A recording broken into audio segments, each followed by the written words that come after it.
And we'll get that going. Boop, boop, boop, a doop, boop. Yeah. Hi, everybody. It is me, Jennifer from Little Metal Foxes, and I've got with me Julia. Julia, also from Little Metal Foxes, and Jeffrey DeBoer. live from Canada.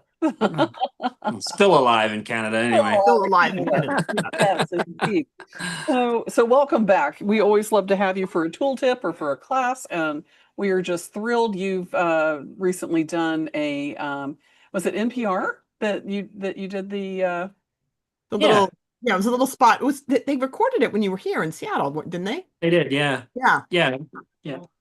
He was doing the class at Pratt and they came and recorded it, but I had listened to it I just went and found it and listened to it because I wanted to hear it. But I was in the car driving home and I heard it and I was like, yay, that's my friend Jeff.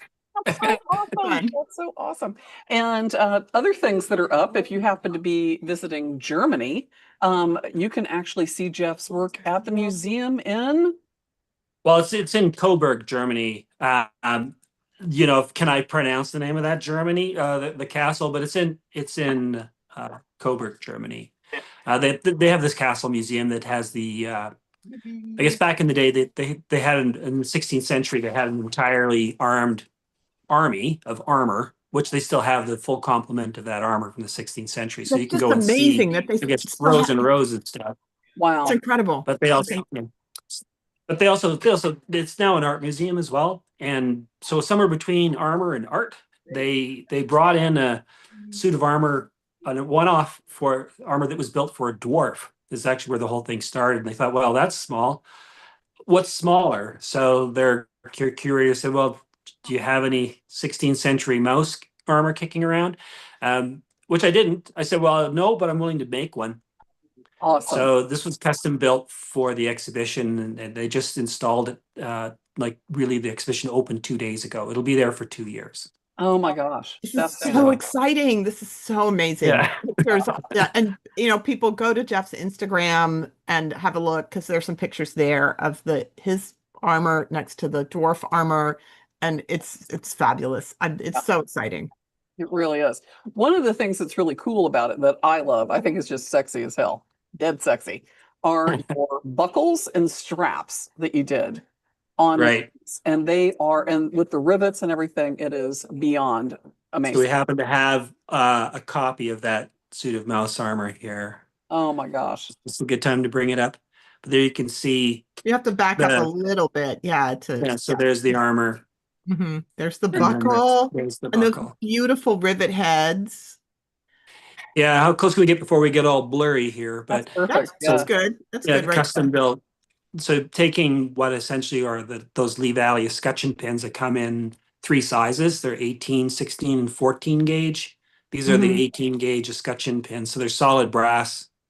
And I can anneal them, then put them in a tooling which has there's a stamp that stamps the top of the rivet heads, and you get these decorative fittings. So it's actually pretty easy to make the tools to do that, but then you can just customize all your rivets for the rest of your life. That's so awesome. So we would love to get a class on that on the books. Yeah, and then there's this is an example of that buckle, and using copper instead of leather to make the strap. Right. Part of the reason is if I made a leather strap that fine, it wouldn't last very long. It would stretch and break before long. And, I do want to have that 500-year lifespan on average for these pieces. So it's better just to use metal that looks like a leather strap.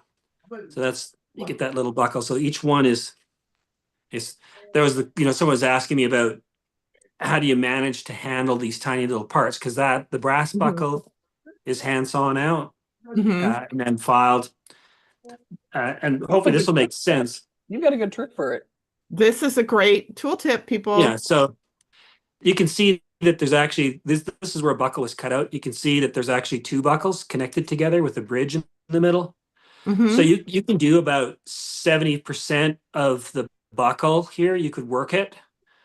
And so you can literally use this as an example. I can hang on to this one I can work this buckle, then I can hang on to this one, and I can work that buckle. And we've done most of the work. That's the only time when you cut them apart. But the real secret to small tooling is often if I have really complex pieces, I will leave a little bridge, a handle for me to hang on to, or something that I can clamp in a little hand vise or something to hold that part.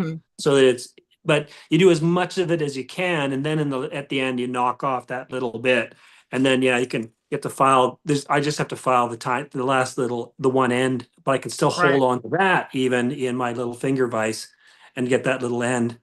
So hold that little buckle up again, so that people can see. Let's see, you got to back up a little bit. See how it's contoured, right? You filed the edges to give it the feeling of a rounded edge and make it look more massive. Ironically, taking away a little metal on the edge there actually makes it look thicker and heavier. Visual weight. Yeah. That's right. Yeah, rounding your edges shows you the thickness of your material. Not rounding your edges, you can't see the side. You can't see the sides, so you don't have any idea how thick it is. Yeah. So it makes it look. Yeah. Well, and we're talking 2 pairs of magnifying glasses and fine files in there. Right. Again, like I said, I did a little mouse armor figurine piece for Ingvild Earring in Denmark last year, and doing the little buckles for her little mousey. I'm not a miniaturist, but this is being a miniaturist when you're doing this kind of stuff. I like the way miniaturists apply or approach doing really tiny work. I love the mindset, so it's really fun making buckles. It's like it's a different kind of state of mind. Yeah. So how do you handle these little parts? Well, and doing it in pairs is great because one, you've got those pairs that you're using on one piece of armor. You've got to have both pieces. So that's right. Doing basically both at once, which is great, and having a way to hold on to them and manipulate them, because that's one of the biggest tricks. It's like, how do I hold this while I'm working on it? That's a question that comes up all the time. And so if you're adding a tab or keeping them connected, you've got a great way to work on them at the same time. And the thing that I find when you do that happens kind of naturally, is that you're using the same sort of muscle memory and motion, and your brain is doing the same repeated things. So there's a continuity in the way that it looks. You're going to get. Like the other thing here too is like I have to saw out the inside of each of these. This side, that side, this side, that side. Those insides have to be filed as well. But you do that on the big sheet long before you cut out the outside pieces. So you have all the interiors cut out. Then while you've got this big thing to hang on to, you do all the interior work on the pieces before you cut out the outside pieces. Right. Like you do everything you can while things are as big as they can possibly be. That's the strategy. If it's this thing on a big sheet, anything I can do while it's on that sheet before I cut it out, I need to do. That's the strategy. I think that's sort of the right way to think about it. Yeah. Yes. Because the man who works in miniatures, make it as big as possible. Because this is not fun. No. Yeah. And it's a way to hold on to like one buckle at a time. It just makes it so hard on yourself doing something. I mean, they're so small, you touch it. Your finger sticks to it, you lift it, and it comes with your finger and it goes flying across the studio. We're talking that small. The pieces notoriously disappear. Right. And the thing is that you always make at least one extra. At least while you're doing this. Right. You don't just make it like, am I going to make 12? I'm making 13 because I guarantee you. Well, it gives you options to find the best of the bunch as well. Yeah. And I'm literally counting those parts every time I do any procedure to make sure they're all still there. And it never fails. I don't know why, but there's one missing now. Somewhere and I feel like me, I cannot. I don't know. Somewhere along the line in the floorboard. I always make an extra one so I don't have to waste my life looking for that. And keep your floor clean.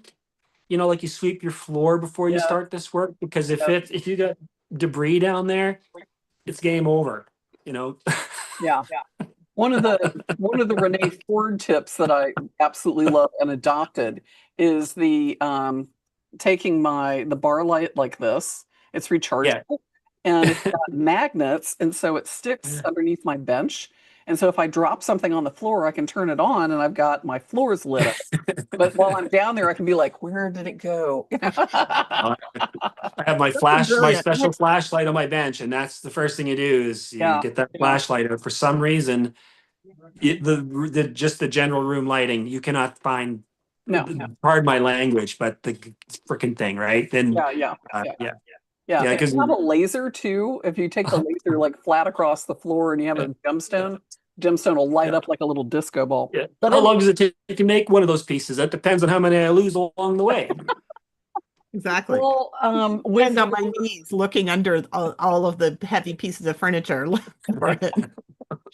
With the buckle, getting back on track, with the buckle, the strap that you've got on there too, because you've got to have that strap pretty much uniform for every piece to fit into all those buckles. Oh, so yeah. You're using pancake dye. Yeah. So I mean, I had it. I was just using it.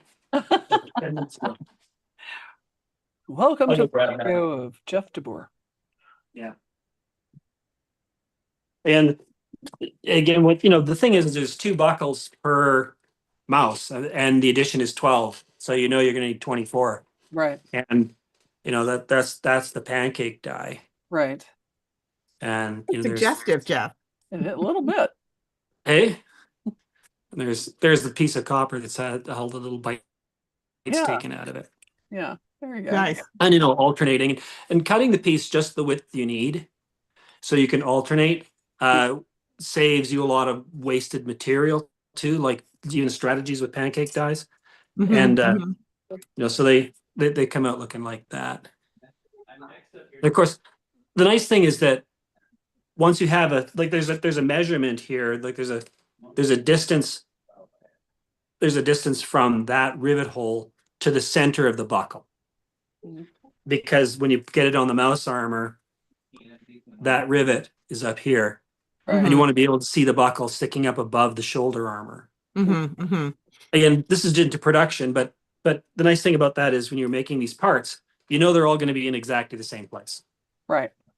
So once you set up your dividers, you've taken that one measurement. I actually make another part. I have another one of these pieces that I make, and I punch a hole in it. It shows exactly where that mark is, or drill a hole, because that becomes a template that you're going to use to transfer that information to all of them in the future. And if this mouse goes away, like I can make 12, I can still do an artist proof sometime in the future. If somebody loses one, or one gets burnt in the Eaton fire or whatever, if I go back, the tools have all the information built into them. Nice. Like that information, I don't have to rethink it. I know that tool and that jig tells me exactly where that's supposed to be 10 years from now, and you make notes on that. So it's not just the tools, but the tools sometimes have information built into them to help you reproduce things, if that makes sense. No, because you shouldn't rely on your memory. The 10 years, things get a little fuzzy. 2 years, things get a little fuzzy these days. Yeah, you should write stuff down, and even this morning gets a bit fuzzy some days. Exactly. Now I am just always in awe of your clever, brilliant solutions, right? They're elegant solutions. They're elegant in the sense that they are efficient and effective. Yeah. And that's just, I love that stuff. Yeah. I mean, I guess that's, you saw that in the video that I posted, where like I'm bending the buckle up like this. I slide the copper piece through, and then I pound it down. There's no solder. That makes the copper go over the little bridge in the middle, and it locks it in place. Like it's completely held in place by the copper being bent through that little. I didn't realize, I hadn't seen the video. I didn't realize that you bent the buckle to get the copper in, which is also and when you pound it, you just hammer it down with a rubber mallet, and it locks in place. Perfect. There's no solder. It's a no solder connection there, which is kind of fun. Yeah. Sometimes things just work that way. That's amazing. So amazing. And I love the brush finish on that too. It's just so pretty. We don't polish anything over here. Yeah. Why would you? Well, oh my God. thanks for sharing that, because Oh, it's, it's fun. I know that it's, with some of the stuff that people are doing and they're like, it's so small, how do I hang on to it kind of questions. That is such a great solution. And, just always good solutions from you. So Well, thank thanks. you so much for sharing that with us. No, that was Appreciate super fun. Super, super it. Yeah. fun. All right. So We look everybody, forward to seeing you in the new year, we do. doing some more classes for us, which will be really Yes, fun. indeed. Yeah, So, let's look at some possibly teaching something about how to make your own fancy rivet heads. I think that'd be pretty fun. absolutely. I agree. Yeah. All right, Jeff. Thank you so much for joining us for Tooltips today. We look forward to seeing you in 2026 for some more classes. And you guys keep a lookout and smash that like button and the ring the bell and all the good things that you're supposed to do. And if you have questions about Jeff's upcoming class, you can email us and make sure you take a peek at all the upcoming classes on littlemetalfoxes.com. So thanks, everybody. We'll see you guys later.